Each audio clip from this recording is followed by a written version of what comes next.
Well, howdy there, Internet people. It's Bo again.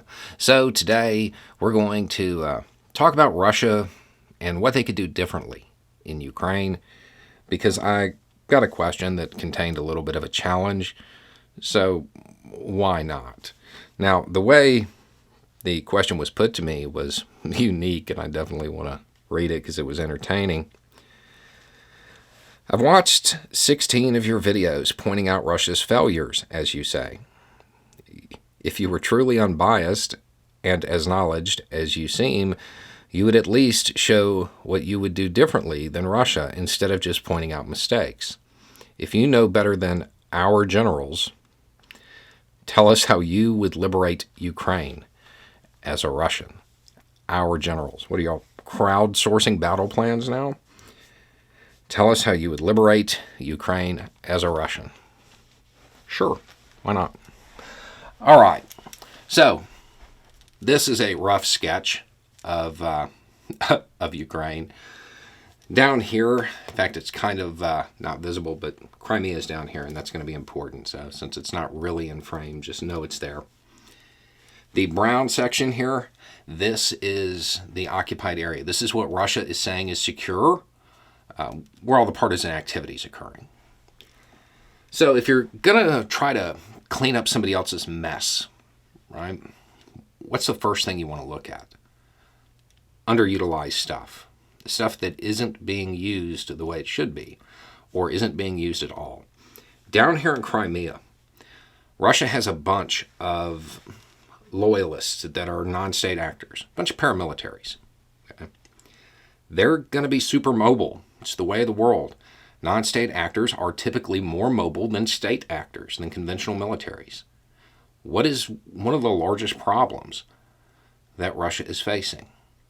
A lack of mobility. Mobilize them. Don't give them tanks or anything to bog them down. Just get them into the field. Give them SUVs, trucks, doesn't matter. Bring them up to here. Bring them up to this area right here. And then at this point, you have to take a look at what has already been determined that you can't really change. Russian high command, for whatever reason, is very much committed to the idea of launching the main operation from Izium.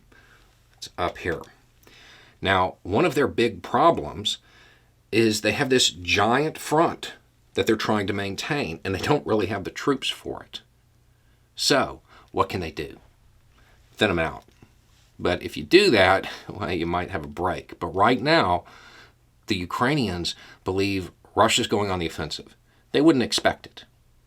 So quietly, slowly, so it's not noticed, anything that isn't absolutely necessary gets pulled off and pushed up to Izium, where it waits. You leave some conventional forces here, right? And then once everything's in position, this force right here starts moving first, all right at sunset. Nobody's going to expect the Russian military to do anything at night, because the Russian military hasn't been doing anything at night because y'all sold all of your night vision on eBay or whatever. So this force, leaving the paramilitaries behind, starts moving this way. And as it moves, it's pulling everything off the line. Everybody's coming off the line. And they're joining the force. They have to move quickly because they have to make it here by daybreak. They have to be in line with Izium by daybreak. So they have that period of time to cover that distance, pulling everybody off the line as they move.